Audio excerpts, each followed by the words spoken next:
Ang kwentong ito ay hango sa totoong buhay. Mula ito sa ating mga kabayan, si Eric, Tomas at Lando. Taong 1977, Nueva Ecija. Tag-init ng mga panong ito. Nagpasya si Eric, Tomas at Lando na maglakbay pakanluran mula sa kanilang baryo sa Nueva Ecija. Likas sa kanilang tatlo ang pagiging mapangahas. Hindi na bago ang matulog sa ilalim ng punong kahoy, tumawid sa mga ilog, at maghanap ng kakaibang tanawin para ipagmalaki sa mga barkada. Isang linggo bago matapos ang bakasyon, meron silang nalaman na matandang trail mula sa matandang magsasaka. Daan papunta sa isang lumang baryo na hindi na makikita sa bagong mapa. "Halika na, huling linggo na natin to," wika ni Eric. "Sigurado ka bang dadaanan pa to ng tao? Parang wala nang bakas ng paa eh," tugon ni Eric. "Eh di mas maganda. Baka makakita tayo ng bagong kuweba o batis," wika ni Lando. Bitbit ang kanilang bag na may lamang tinapay, delatang sardinas, posporo at mga kutsilyo. Naglakad sila ng halos 3 oras papasok sa gubat. Malagkit ang hangin at ang mga unggoy sa itaas ng mga puno ay tila may sinasabi, pero hindi nila ito pinansin. Bandang 3:00 ng hapon, may nakita silang babae sa may gilid ng daan. Nakaupo ito, namumutla at may sugat sa balikat na nangingitim. "Miss, ayos ka lang ba?" "May sugat siya, Tomas oh. Yung alcohol mo, dali mo." "Nandito." "Teka, bakit parang amoy panis?" Hindi nagsalita ang babae. Tinitigan lamang sila. Dahan-dahan, nilinisan ni Lando ang sugat, habang si Eric ay tinapalan ito ng gasa. Nang matapos sila, tumangulang ang babae at muling naupo. Hindi ito humiling ng tulong, hindi rin nagsalita. Pero sa tingin nila ligtas na ito sa peligro. Maya-maya ay naglakad na sila palayo. Iniwan ng babae sa ilalim ng punong akasya. Kinabukasan muling bumalik ang magpipinsan, dala ang pag-asang makita muli ang babae. Pero ang mas nakatawag ng pansin nila, ang daan na hindi nila nakita kahapon. Isang makitid at mahabang trail na tila nilikha ng iisang yapak lamang. Sinundan nila ito. Sa dulo ay may nakasabit na karatulang yari sa lumang kahoy. Silay. "Baryo Silay. Parang wala to sa mapa." "Tama nga, pero mukhang may mga bahay." "Ang tahimik ah. Wala bang tao dito?" Ang mga bahay ay yari sa kawayan at amakan. Karamihan ay may bubong na pawid. Ang kalsada ay lupa. At ang tanawin ay tila galing sa panaginip o bangungot.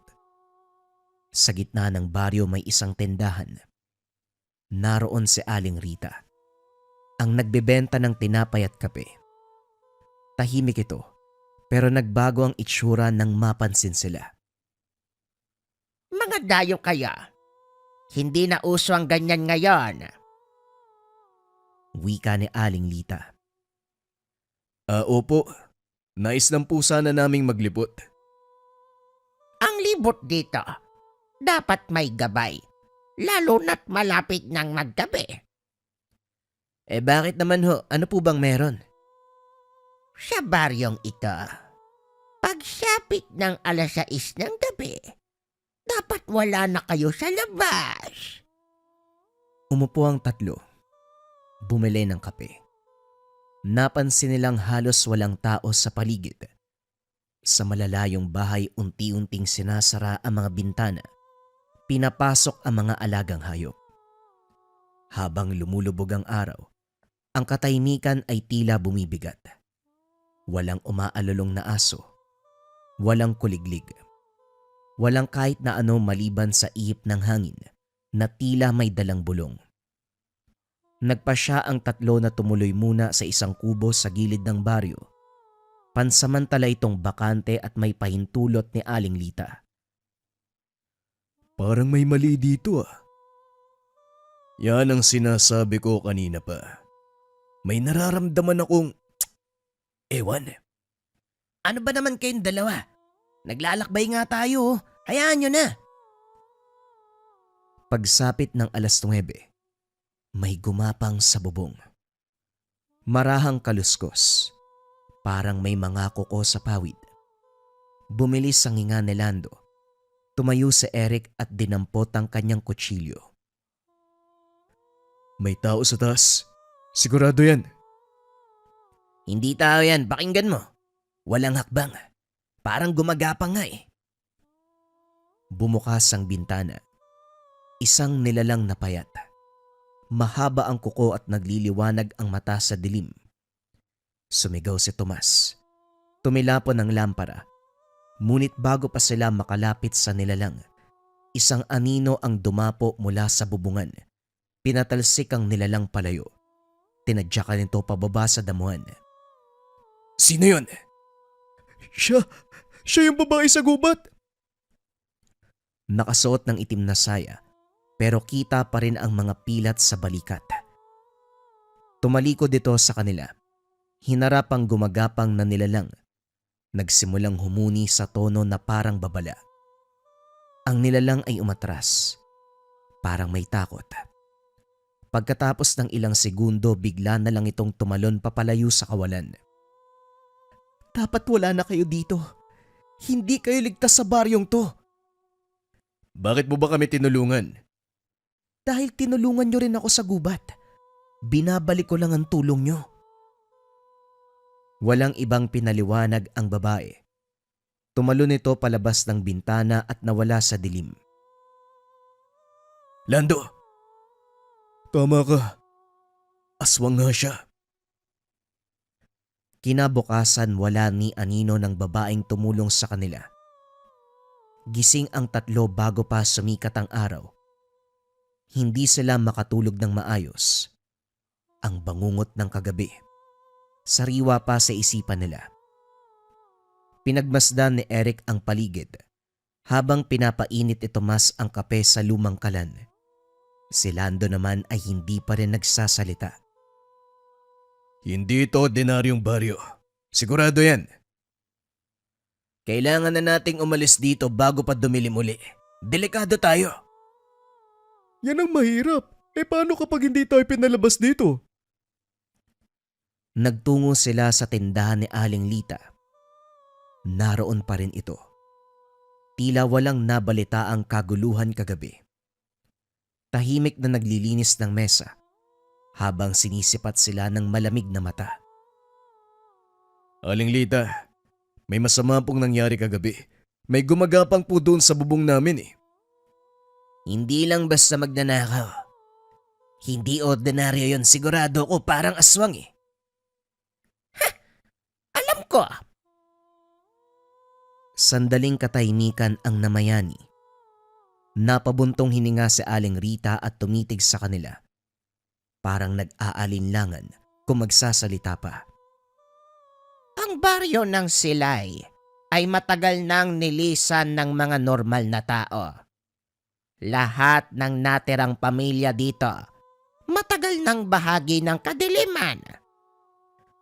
Pero kayo po, bakit nandito pa kayo? May mga tumatanggap, may mga hindi. Pero lahat kami, kailangang mabuhay. Hindi malaman ng magpipinsan kung ano ang mas nakakatakot. Ang mga aswang o ang katotohanan na tila pinapayagan ito ng mga taga-baryo. Sabihin niyo po sa amin, bakit hindi po kayo umalis? Hindi mo basta-basta tinatalikuran ng lugar kung saan mo inilibing ang buong pamilya mo. Sa kalagitnaan ng usapan, isang lalaki ang dumating. Matangkad, payat, at may tungkod na bakal. Puting-puti ang buhok nito. May pilat sa pisngi. Si Mang Resty, ang pinakamatandang lalaki sa baryo. Walang nagsasalita habang naglalakad ito sa gitna ng kalasada. Pagkakita sa mga dayo, huminto siya at tila tinimbang sila ng kanyang mga mata. Hindi ko inaasahang may bisita pa sa ganitong panahon. Pasensya na po kayo. Hindi po namin alam na alam ng kaluluwa nyo na hindi kayo dapat nandito. Walang nasabi ang tatlo. Ramdam nila sa likod ng mahina at mabagal na katawan ni Mang Resty, may isang bagay na hindi pangkaraniwan. Biglang umihip ng malakas ang hangin. Ang mga bubungan ay tila umangal. Bago pa man kayo maabutan ng buwan, mas mabuti pang umalis na kayo. Gusto nga po sana naming lumisan, pero paano po namin gagawin? Sa oras ng liwanag, may daan ang pwedeng puntahan. Pero kapag nandito pa kayo sa susunod na gabi, Hindi niya na tinapos ang sasabihin. Tumalikod si Mang Resty at muling naglakad. Parang walang pakialam kung susundin ba nila o hindi. Bandang tanghali, habang sinusubukang hanapin ang daan pabalik, nadaanan nila ang sementeryo ng baryo. Maliit lang. May 3 hilera ng lumang nicho at maraming krus na gawa sa kawayan. Doon nila muling nakita ang babae. ikaw, anong pangalan mo? Ira. Si Ira ay nakaupo sa tabi ng isang nicho. Sa wakas ay nakipag-usap na ito ng maayos. May lungkot sa mga mata niya, parang pagod na sa gulo ng mundo. Umupo ang 3 sa tapat niya. Sa unang pagkakataon ay nagkwento si Ira. Hindi ako pinanganak na aswang, pero pinili ko to. Bakit mo naman pinili? Dahil minsan, mas masahol pa nga mga tao eh. Nang mamatay ang mga magulang ko, walang tumulong sa akin. Dito lang ako tinanggap. Pero kung tinanggap ka nila, bakit mo kami tinutulungan? Dahil may utang na loob ako at meron pa ring natira sa akin na pagmamahal sa mga tao. Tahimik ang paligid. Tanging hampas ng dahon sa hangin at ingay ng lumang krus ang naririnig. Sabihin mo sa akin, anong plano mo, Ira? Ilalabas ko kayo bago lumubog ang araw. Paano naman bantay na bantay kayo? Kahit si Mang Resty, alam na nandito tayo. Ako ang mag-aakay, pero dapat sa tamang oras. Ilang sandali pa may narinig silang paang papalapit. Mabilis, mabigat. Umakyat kagad si Ira sa punong malapit. Sumenya sa kanilang 3. Sa loob ng libingan, dalian nyo! Pinasok nila ang lumang lagusan sa likod ng isang nityo. Amoy amag at lupa. Ang ingay sa labas ay tila nagmumula sa hindi lang iisang nilalang. May umaalingaw-ngaw na hikbi, pero hindi ito tao. At bago pa sila lumabas, isang mahinang tinig ang narinig nila. Naaamoy ko ang hininga ng mga dayo. Sa loob ng madilim na lagusan sa likod ng nicho, nanatiling tahimik ang 3 habang pinipigil ang hininga. Dama nila ang bigat ng lupa sa ibabaw nila at ang malamig na hangin na tila umiikot sa loob ng lumang hukay. Si Ira ay nananatili sa labas, nakadungaw sa itaas mula sa sanga ng puno. Naririnig nila ang marahang pagtapak ng isang nilalang. Hindi normal ang tunog, parang paa ng hayop, mabigat at padabog. Ngunit may kasamang kaluskos na mga kuko. Tila sinisinghot nito ang paligid. Hindi sila lalayo. Narito lang sila. Gumalaw si Eric. Marahan at dahan-dahan. At saka pinalo ang tagiliran ni Tomas. Huwag kang gagalaw ha. Bakit naman ako gagalaw? Siyempre hindi ako kikilos dito. Hindi nagtagal. May sumirit na likido sa ibabaw ng nicho. Parang laway o dagta na bumagsak sa lupa. Dinig nilang umalis si Mang Resty. Unti-unting lumalayo ang mga yabag papunta sa kabilang bahagi ng sementeryo. Ilang minuto pa. Bumaba si Ira mula sa puno. Sinilip ang lagusan. Wala na siya.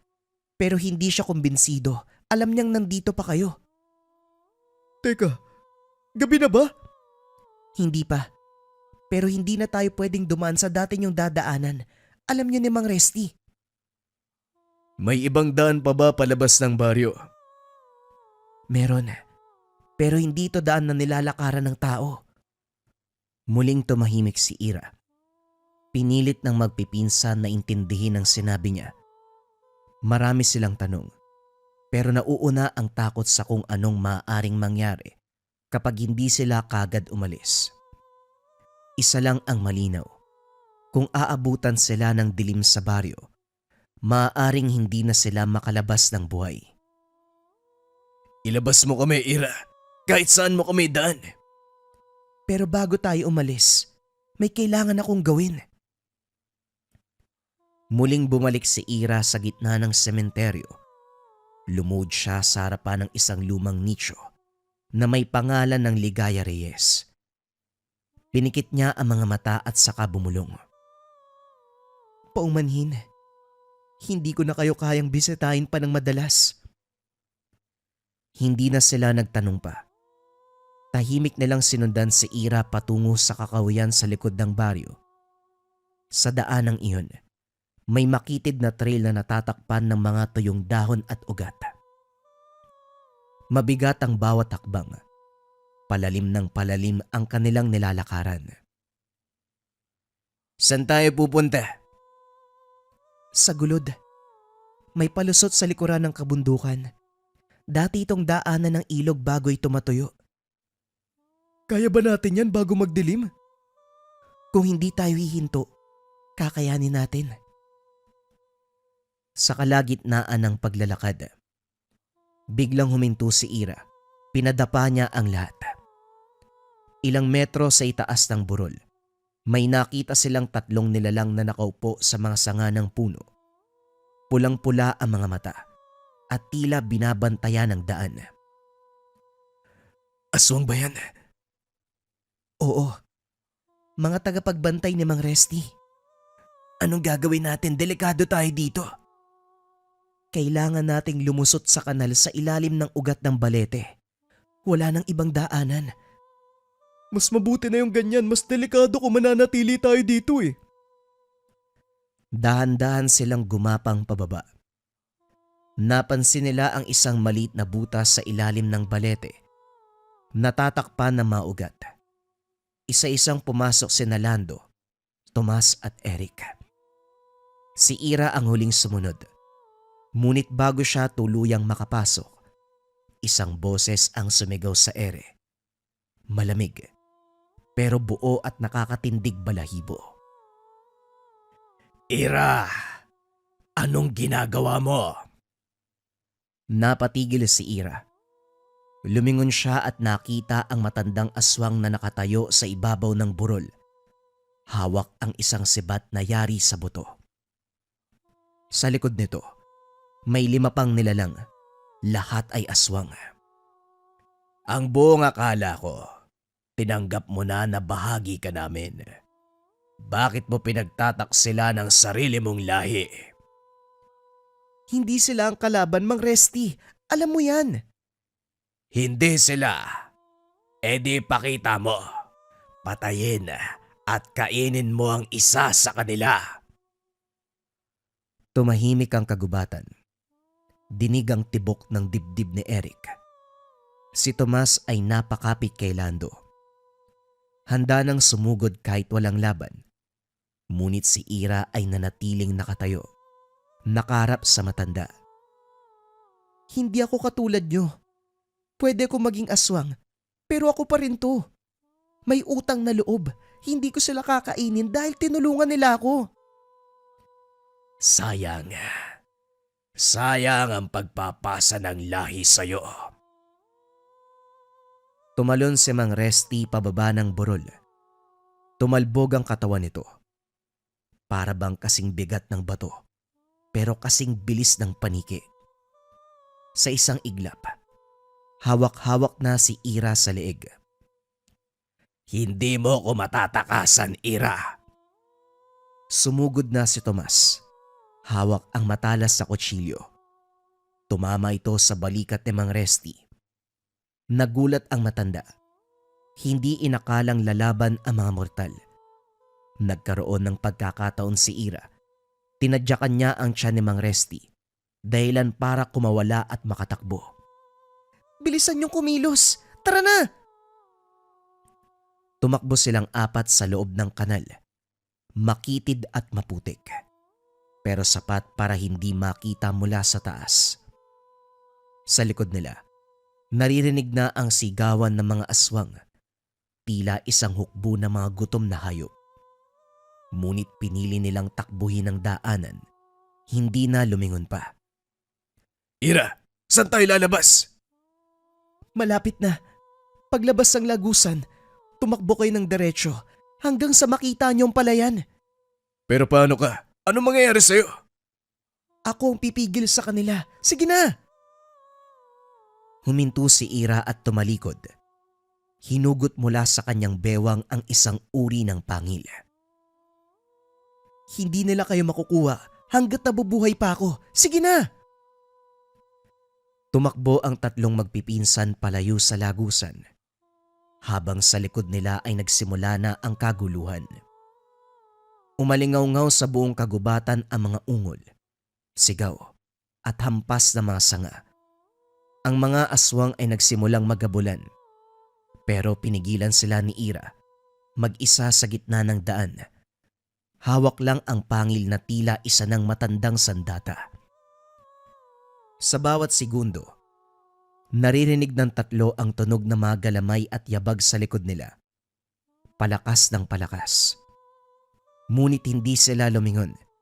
Sa gitna ng takot, pagod at pagkabigla, isang bagay lang ang tumatakbo sa isipan, makalabas ng buhay. Eric, ano bang ginagawa mo? Tara na! Sandali! May humila sa binti ko! Hawakan mo ko! Bilisan natin! Bumagsak si Eric sa putik. Nahatak ng isa sa mga nilalang. Isang kamay na may matutulis na kuko ang nakakapit sa pantalon niya. Mabilis na bumalik si Lando. Sinaksak ang braso ng aswang gamit ang maliit na itak. Napaangil ito at bumitaw. Sabay silang tumayo at muling tumakbo. Sa wakas, sa dulo ng masukal na daan, nakita nila ang liwanag. Isang puting aninag sa gilid ng palayan. Malawak, bukas, at may mga naglalakad na tao. Tila may baryo sa hindi kalayuan. Nakikita ko na. Malapit na doon banda. Sige na, huwag na tayong tumigil! Baka may humabol pa sa atin! Mula sa kakawyan, isang anino ang lumundag. Isang aswang ang lumipad mula sa taas. Nakabuka ang bibig at may matatalim na ngipin. Pero bago pa ito bumagsak sa kanilang harapan, may isa pang anino ang tumama dito. Si Ira. Magkasabay silang gumulong sa damuhan. Nagtalsikan ang putik at damo. Sa isang iglap, nawala silang dalawa sa madilim na bahagi ng kagubatan. Ira! Balikan natin siya. Dalian nyo. Huwag na natin balikan yan. Di ba sabi niya tumakbo tayo? Gigil ang dibdib ni Eric. Pero pinigilan siya ni Tomas. Gustuin mang bumalik. Alam nila na hindi sila mananalo. Ilang sandali pa narating nila ang gilid ng palayan. Isang matandang lalaki ang lumapit. May dalang ilaw at meron ding palakol. Hoy! Ano ginagawa niyo riyan? Tulungan niyo po kami.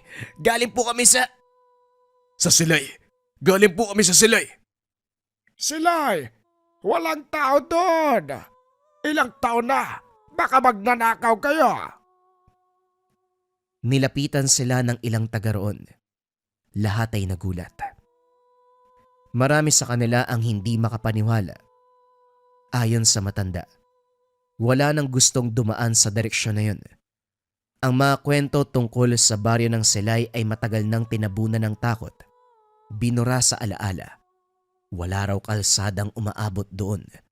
Ngunit narito silang tatlo. Diyan po kayo nagkakamali. May mga tao po sa lugar na yun pero... Pero hindi sila mga normal. Mga aswang sila. May nag-iisang mabuti. Tinulungan kami para makatakas. Dinala sa isang lumang barong-barong malapit sa palayan. Doon ay pinakain sila. Pinahiram ng tuyong gamit. Habang nagpapahinga, tahimik ang paligid. Walang tanong ang sinagot nila ng buo. Lahat ng detalye ay nanatili sa kanila. Kinabukasan, sinamahan sila ng matandang lalaki sa sakayan ng jeep. Papunta sila sa bayan. Sa jeep ay tahimik lang si Eric. Hawak-hawak niya ang isang bagay sa kanyang bulsa. Isang punit na tela mula sa damit ni Ira. Malamig, basa ng pawis at putik. Ngunit ang mahalaga, isang paalala. Sa palagay mo, buhay pa kaya siya? Ayokong isipin na patay siya eh. Pero sana, buhay pa. Grabe yung tapang niya, no? Hindi ko akalaing aswang siya pero parang tao pa rin. Hindi lang siya parang tao. Isa siya sa pinakatotoong tao na nakilala ko. Hindi na muling bumalik ang magpipinsan sa Silay. Pero ang alaala ng gabing yun nanatili sa kanilang isipan. Ang baryong wala sa mapa at ang nilalang na tumulong sa kanila sa kabila ng panganib. Sa bawat tagpo ng gabi, tuwing maririnig nila ang tahimik na kaluskos sa bubong o mararamdaman ang malamig na ihip ng hangin mula sa bukas sa bintana, alam nila sa puso nila na may isang aswang na nagbabantay, tumutulong at lumalaban. Hindi para sa sarili, kundi para sa utang na loob at para sa isang maliit na hibla ng kabutihan na hindi pa tuluyang namamatay. Makalipas ang 2 taon, tahimik na muli ang buhay ng magpipinsan. Si Eric ay nasa Maynila na, nagtatrabaho sa paggawaan ng makina. Si Tomas ay bumalik sa bukirin ng kanilang ama. Habang si Lando naman, nagsimulang mag-aral muli sa kolehiyo bilang guro sa kasaysayan. Ngunit kahit sa pagitan ng mga ordinaryong araw, minsan ay bigla silang mapapatahimik, lalo na tuwing buwan ng tag-init at sa tuwing dumadaan sa kagubatan. Wala ni isa man sa kanila ang bumalik sa Baryo Silay. Hanggang isang araw, may dumating na liham kay Eric. Walang pangalan ang nagpadala. Walang selyo. May sulat na isang linya. Sa gulod ng balete, sa ilog ng tuyong gabi. Tomas, si Ira to. Baka mamaya patibong yan eh. O baka huling mensahe niya. Nagpasya silang bumalik. Hindi bilang mga bata na naghahanap ng kakaibang bagay, kundi bilang mga lalaking may pananagutan. Pagkalipas ng ilang araw, sinundan nila ang daang binagtas nila roon. Sa kabila ng inaasahan nilang pagbabago sa baryo, sa kanilang pagdating, wala na. Wala na ang mga bahay. Wala na ang tindahan ni Aling Lita. Wala na ang krus sa sementeryo. Walang palatandaan na may taong nanirahan. Parang binura ang buong baryo Silay. Pero hindi yon ang kanilang destinasyon. Sa tapat ng dating gulod, may isang bagong trail na tila nilikha kamakailan lang. Sinundan nila ito hanggang sa ilog na natuyo. Doon sa ilalim ng ugat ng balete ay may hukay. Hindi lagusan. Isa itong libingan. May krus na kawayan. Walang pangalan. Walang petsa. Ngunit sa ilalim nito, may nakapatong na punit na tela. Parehong tela mula sa suot ni Ira noon. Si Lando ay lumuhod sa tabi ng libingan. Si Tomas ay tahimik. Hawak ang kanyang sombrero sa dibdib. Si Eric ay napaiyak na lang. Alam naming buhay ka pa. O kung patay ka man, hindi kami makakalimot. Maraming salamat sa pagtulong mo. Kung hindi dahil sa'yo, siguradong patay na kami. Tahimik silang lumisan. Wala nang kailangan pa sa lugar. Ang baryo ay nawala na. Ang mga nilalang ay baka nilisan na rin ang lugar. Ngunit si Ira, ang babaeng niligtas nila, ay siyang lumigtas din sa kanila. Habang buhay maaalala ng magpipinsan. Nang minsan nilang naranasan, sila ay nabuhay at nailigtas sa piling ng aswang. Bagong kwento pa rin ang kasunod mga kabayan. Ito ay patungkol sa hilot ng mangkukulam. Simulan na ang storya. Ang kwentong ito ay hango sa totoong buhay. Mula ito sa isa nating kabayan na itago na lang natin sa pangalang Jaime. Taong 2000, Leyte. Sa ganitong panahon lalo na sa probinsya, unang nilalapitan ang manggagamot, albularyo o manghihilot kapag may karamdaman ang tao. Bata man, matanda o sanggol. Ito ang inaasahan sa probinsya patungkol sa kanilang kalusugan. Para sa kanila, epektibo at sigurado ang kailangan sa ganitong pamamaraan nang hindi nagbabayad ng malaking halaga. May maiabot lang na barya o pagkain ay pwede na. Manghihilot ang palaging kinukonsulta ni Jaime pagdating sa anak. Palagi itong nababalian dahil sa kondisyon sa buto. Magbula bata ay suki na ng pagkabali, na ibabalik din naman matapos ang ilang beses na paghilot. Si Mang Mariano ang mga hilot na tinatakbuhan, kaso nga lang nang lumipat na sa ibang lugar, na problema kung kanino magpapasuri. Pinunta ng kumpare na siya rin ang unang nagpakilala kay Mang Mariano.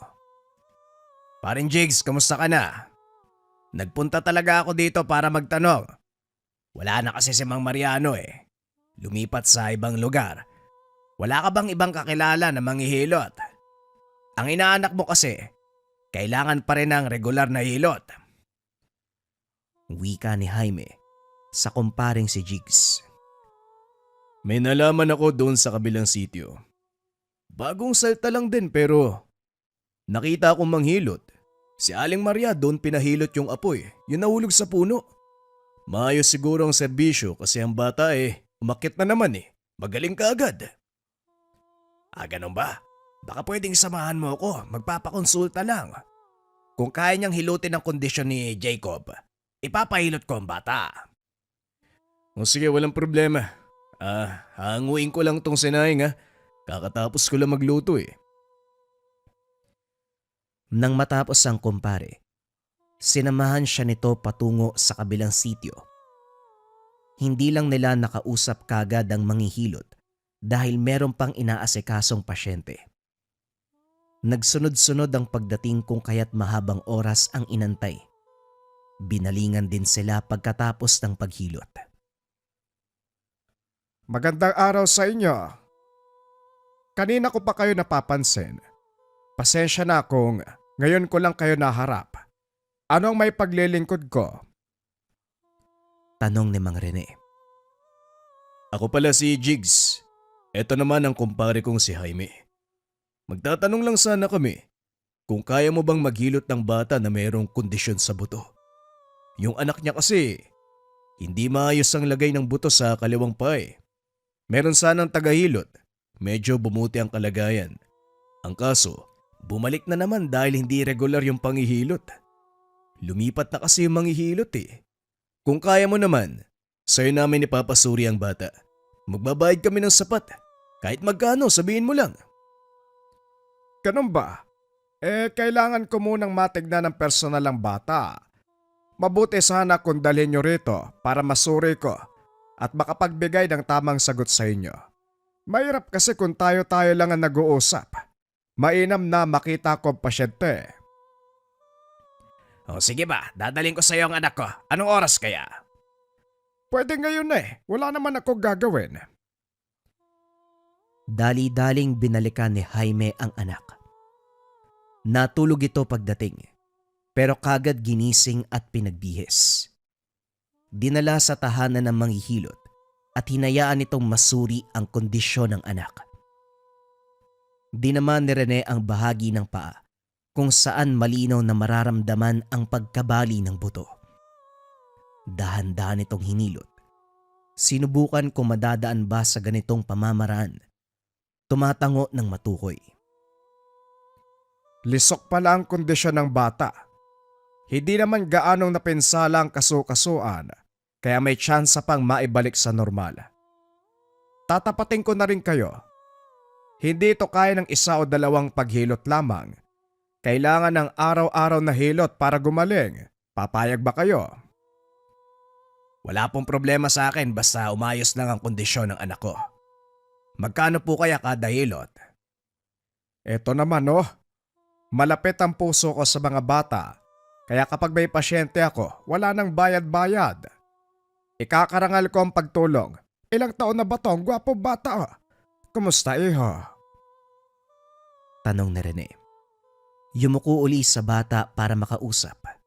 Kaso nga lang biglang nagtago sa likod ni Jaime. 5 taon pa lang, pasensya ka na, mahihain talaga to Balik tayo sa usapan. Ayos lang ba kung barya lang ang maiabot ko? Sasamahan ko na rin ang tinapay at kape. Walang problema. Kung gusto mo talagang may maibigay, ayos na yan sa akin ng kape at tinapay Matapos magkasundo, hinilot ni Rene ang bata. Ito ang unang beses ng hilutan. Tiwala naman si Jaime kung kaya't iniwan ang anak para magtungo ng tindahan. Bibili ng kape at tinapay bilang pambayad sa serbisyo ng manghihilot. Pagbalik hindi pa natapos. Nag-antay pa ng ilang sandali. Kagad ding lumapit ng lumingon ang anak. Makikita sa mga mata nito na nasasaktan. Niyakap bago maluwa. Tinigil din ni Rene makalipas ang ilang minuto. Nag-abot ng candy sa bata. Hindi ko muna tinodo kasi baka mabigla ang bata. Hindi ko alam kung magaan ang kamay ng dating manghihilot. Ako kasi Madalas sa inihilot ko umiiyak.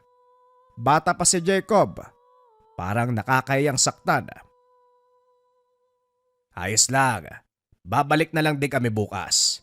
Maraming salamat pare. Eto pala, kape at tinapay. Mauna na kami. Hindi maiwasang mamangha sa pakikitungo ni Rene. Madaling kausap, maunawain sa sitwasyon ng pasyente. Pagdating ng tahanan, pinagpahinga kaagad ang bunsong si Jacob. Dumiretso na rin sa kusina para maganda ng hapunan. Kaso uminit ang ulo nang makita ang nagkalat na pinagkainan. Dali-daling pinuntahan ng panganay sa kabilang kwarto. Tulog ito pero pinilit gisingin. Anong sabi ko sa'yo ha? Ligpitin mo ang pinagkainan. Tignan mo nga yung kusina. Nagkalat ang mga plato Halos kinain na ng aso. Hindi ka na nadala Sa rabis namatay ang nanay mo dahil din sa kapabayaan mo. Napayoko ang panganay na si Jack nang makatikim ng palo sa ama. Nawala sa isip ng binata ang gawaing bahay dahil napagod sa lakad. Nanahimik na lang ito dahil aminado sa pagkakamali. Si Jaime sa kabilang banda, tumigil na lamang sa paghampas ng sinturon dahil mapupuruhan ng binata. Naawa na rin dahil nakayuko na lamang ito. Nagpipigil maiyak sa paghagupit. Ayusin mo ang kalat. Itapon sa labas sa mga plato. Dahil kapag may rabis yon, tayo mapapahamak. Bilisan mo. Binilinan na rin ni Jack na bantayan muna ang kapatid dahil sasaglit sa bayan para makabili ng karagdagang gamit sa kusina, plato at mga kubyertos. Sinamahan na rin ng kakailanganin sa susunod na araw. Naaliw sa pamimili dahil nakasabay si Rene. Palakwento rin ito kung kaya't madaling kasundo dahil si Jaime mahilig din makinig. May motorsiklo ito. Pinaangkas na rin siya para makatipid ng pamasahe. Sa mismong tahanan hinatid, kagad napako ang tingin ni Rene sa panganay ni Jaime.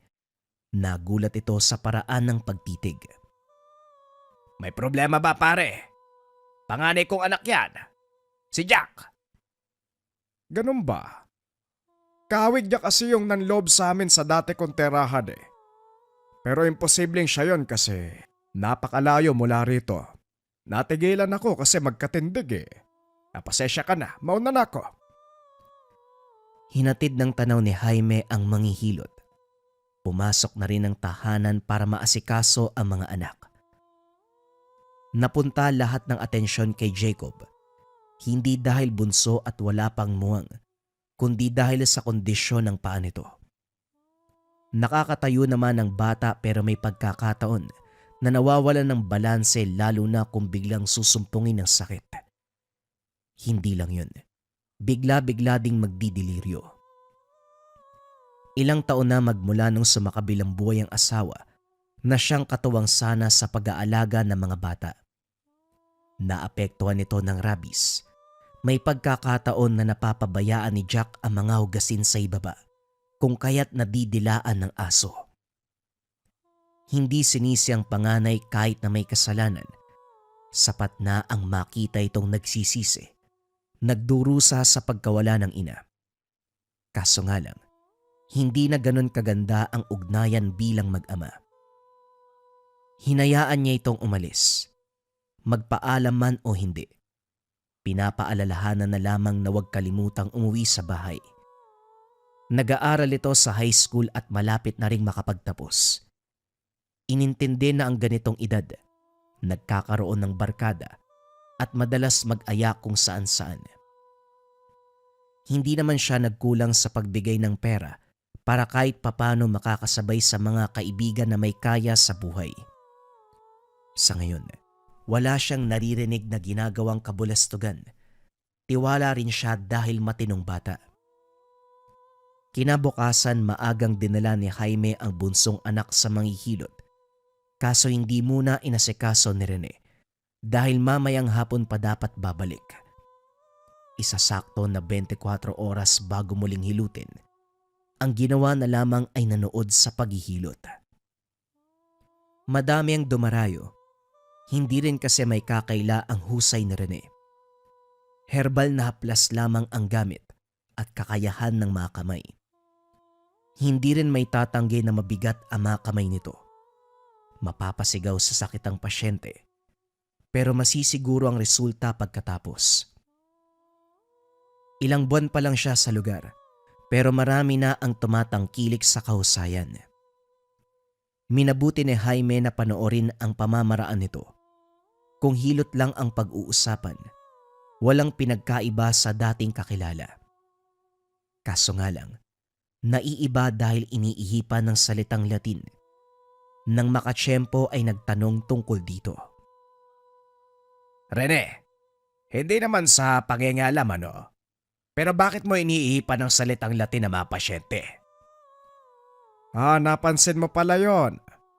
Pamamaraan ko para madagdagan ang bisa ng hilot. Kung hilot lang matatagalan ng paggaling eh. May inaral akong dasal na mabisa ding ilapat sa karamdaman ng tao. Ito rin ang inaasahan ko bukod sa kakayahan ng mga kamay. Tumatango lang si Jaime. Nagpaalam na rin muna dahil hindi pa oras para ipahilot ang anak. Sa tahanan, muli na namang napagsabihan ng panganay. Iniwan sa baba ang mga hugasin. Naabutang pinagkakaabalahan ng mga aso. Napabalikwas ng bangon matapos mahampas ng sinturon. Maaga tayong mamamatay sa ginagawa mo, Jack.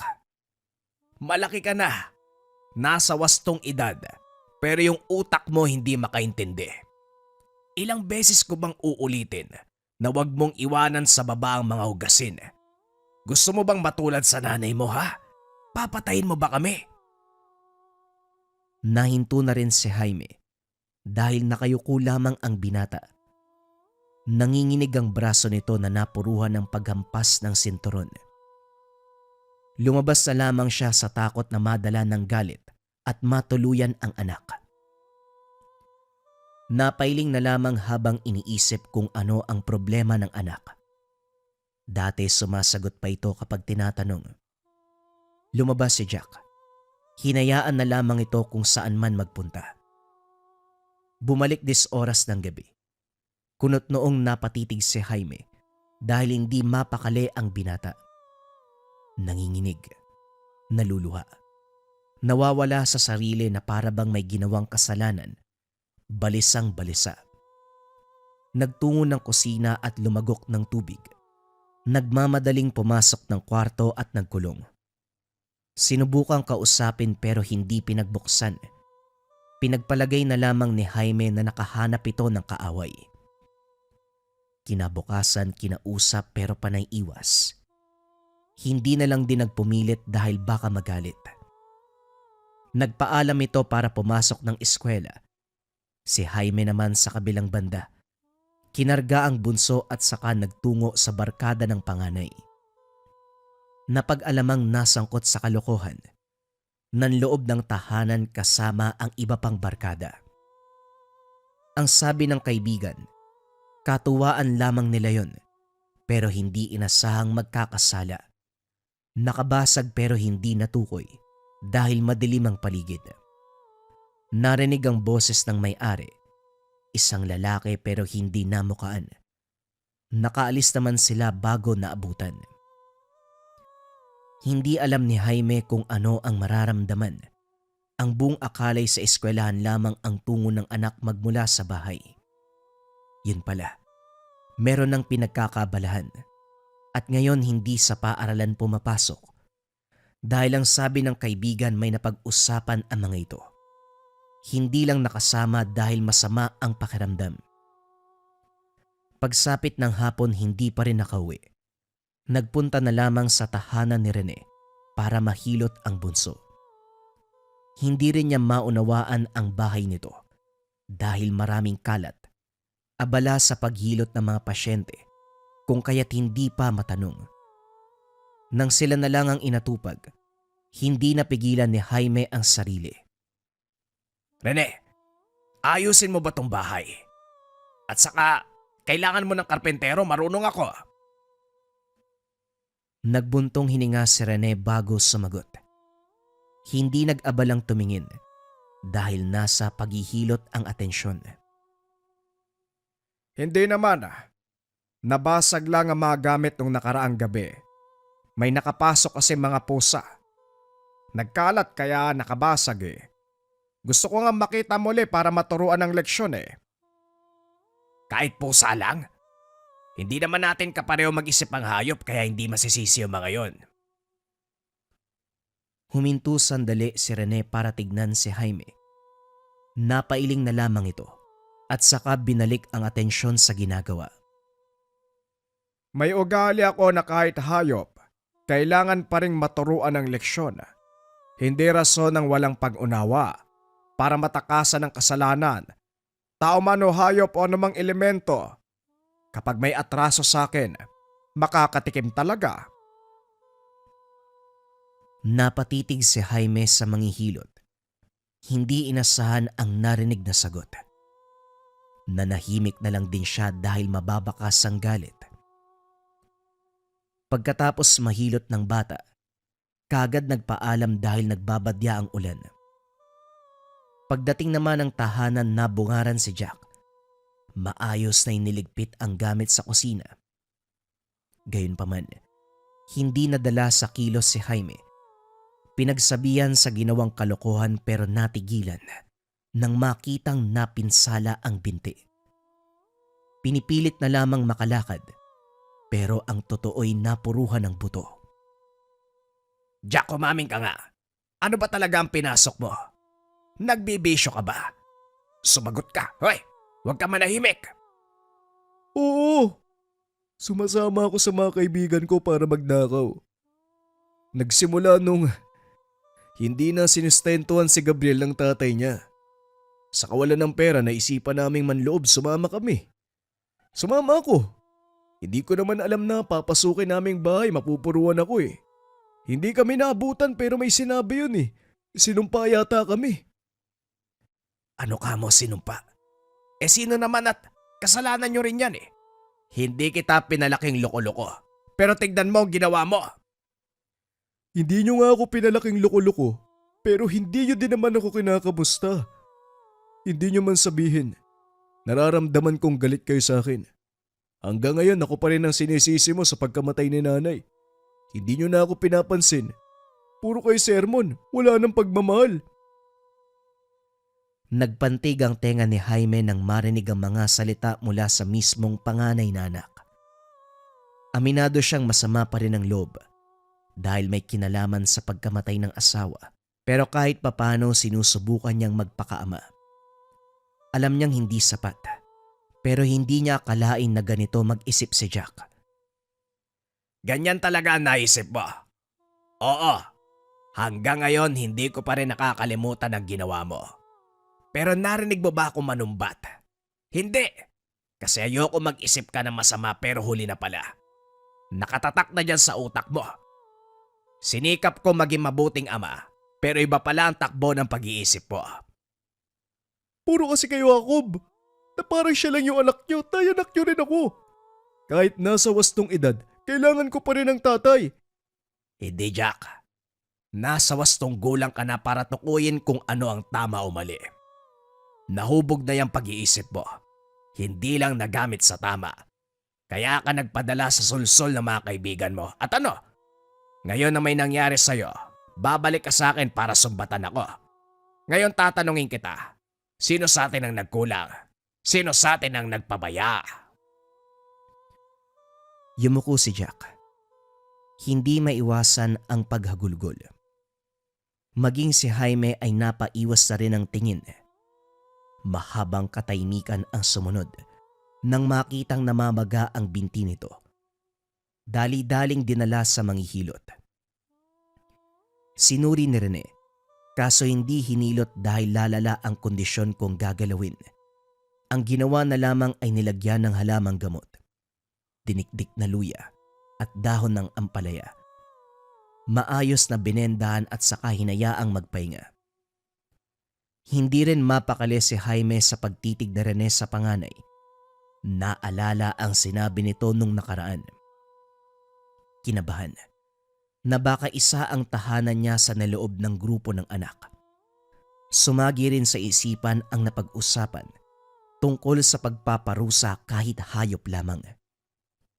Para malinawan naglakas ng loob na magtanong. Subalit sinabi nito, nakita ang kawig ni Jack doon pa sa dating tirahan. Ilang buwan na ang nakakalipas. Lumipas pa ang mga araw, tuluyang gumaling ang kondisyon ng bunso. Inatupag ng mabuti ni Rene. Sinubukan din ang ibang pamamaraan para mapabilis ang paggaling. Naibalik ng wastong posisyon ng buto. Nakakalakad ng walang iniinda. Kaso sa kabilang banda, ang panganay na si Jack ang hindi pa lubusang magaling. Namamanasang pa, panay lamang sa paglapat ng herbal at halamang gamot dahil ayon kay Rene. Lalong sasama kung hihilutin. Sinunod na lamang ni Jaime ang bilin ng manghihilot. Minsan sa isang linggo, kinakailangang dumayo sa tahanan nito para masuri. Binigyan ng sapat na atensyon pero walang pagbabago. Sinumpa raw kasi ang batang to. Nasangkot sa panloloob. Nang mahuli sinumpa ng may-ari. Pare, sa tingin mo, totoo ba ang sumpa-sumpa? Ito bang nangyayari sa anak ko ganun din? Kung ang nagwika ay taong may kaalaman sa aral ng kaliwa, posible ang sinasabi mo. Para sa akin, napasama ang paglikot ng binata kung kaya't ganito kalala ang nangyari.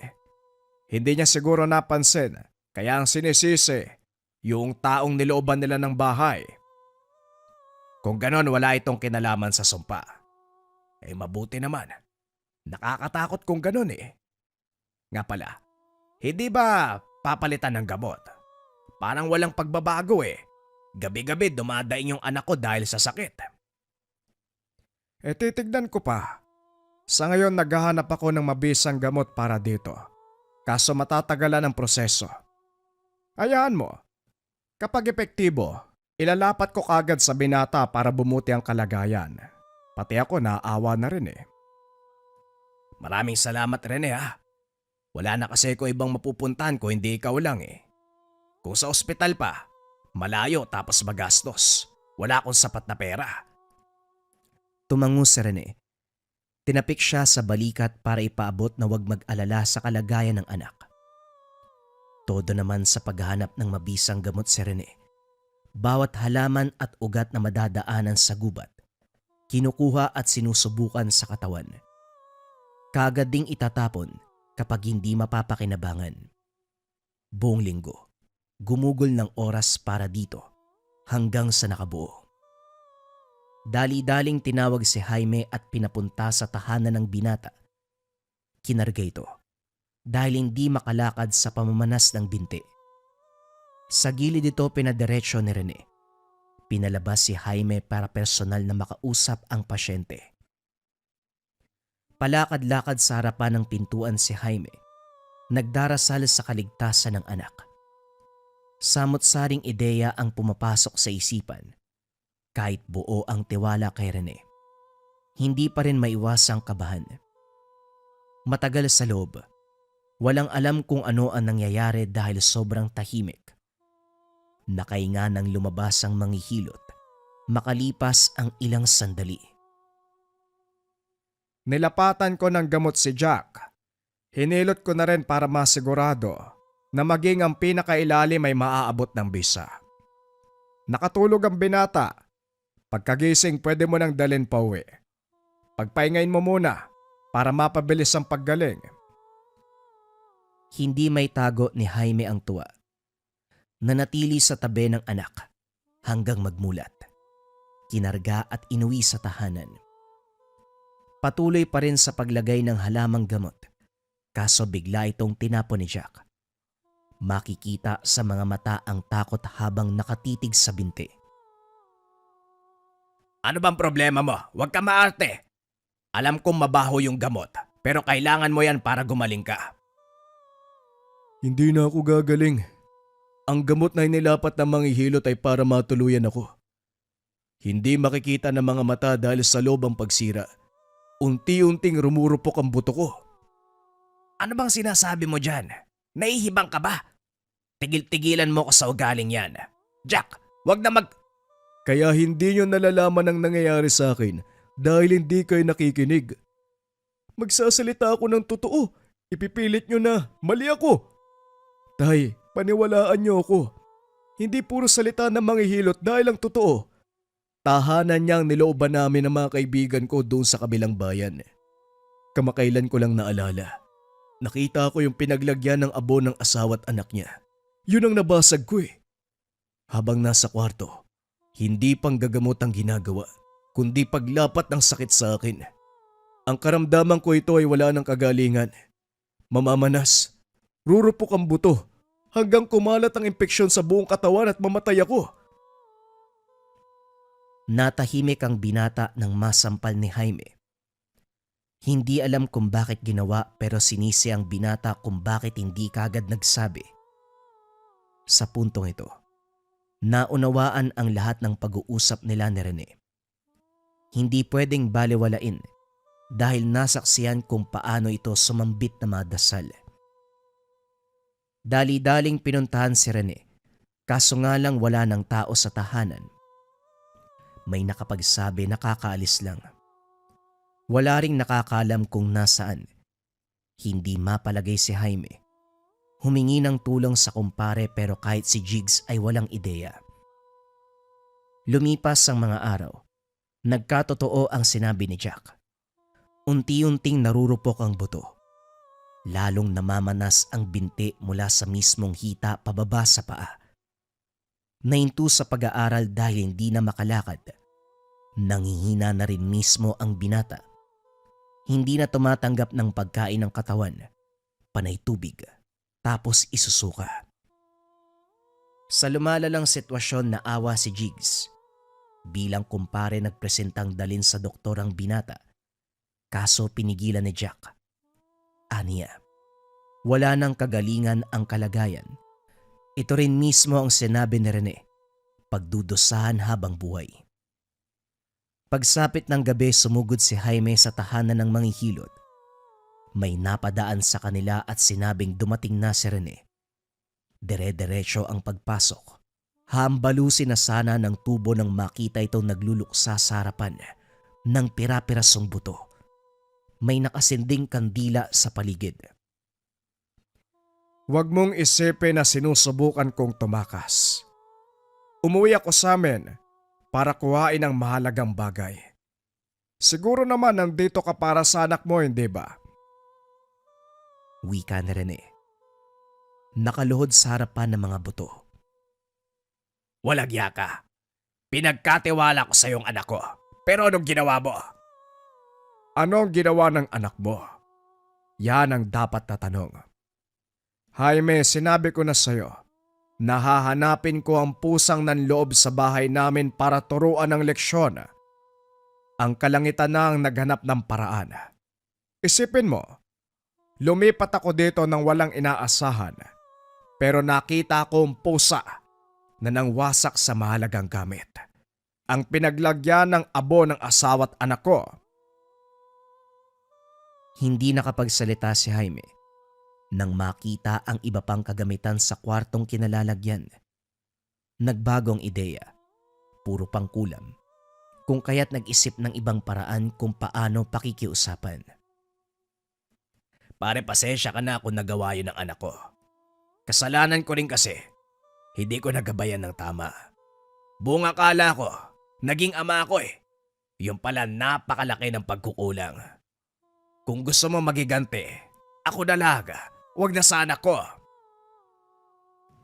Mahabang katahimikan ang namayani. Ilang beses napahugot ng hininga si Rene hanggang sa nakapagpa siya. Napapagod na rin ako sa ganitong sitwasyon. Hindi ko na nahuli kung sino ang lapastangang pumatay sa mag-ina ko. Tapos dumagdag pa to. Dalin mo sa akin ang bata. Babawiin ko ang kulam. Nang marinig ang sinabi ng manghihilot, kumaripas ng takbo si Jaime pabalik ng tahanan.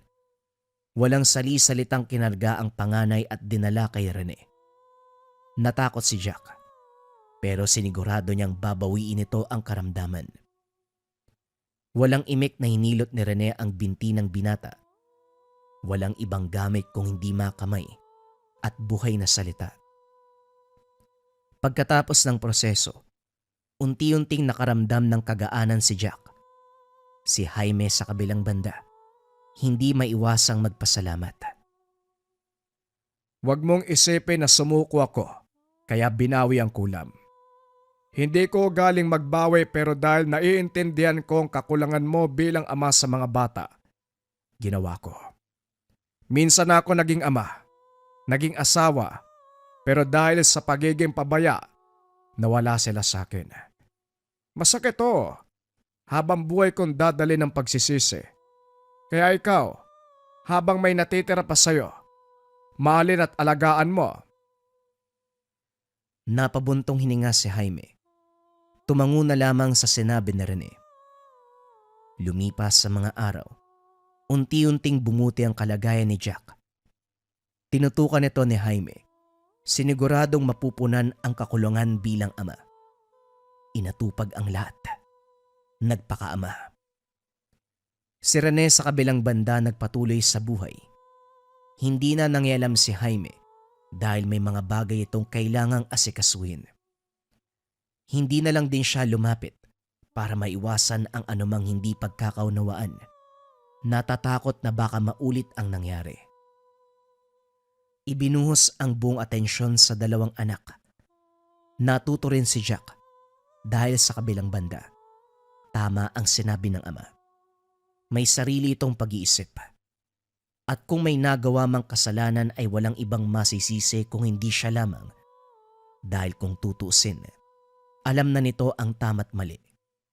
Swerte lang. Pareho ng pinagdaanan si Jaime at Rene kung kaya't napatawad ang isa't isa. Pero habang buhay, mananatili sa kanilang alaala na minsan silang nagamitan ng orasyon, minsan silang binigyan ng sakit, at minsan silang pinagaling ng hilot ng mangkukulam. Naghahanap ka ba ng mga gamit na makakatulong sa buhay mo? Pili ka na lang sa mga produkto na makakatulong sa buhay mo.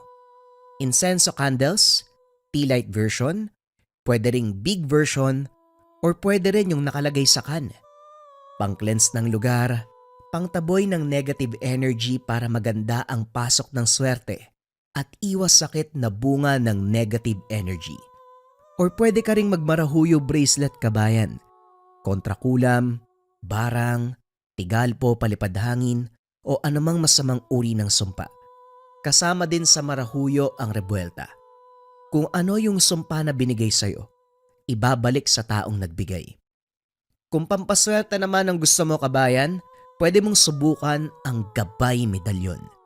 Pinakasikat na medalyon sa likha merchandise, nagbibigay ng swerte at gabay sa career, health, love life and finance. Top 1 item yan sa likha. Pili ka na lang kabayan. Kung interesado ka, isearch mo lang ang shop ng Likha Merchandise.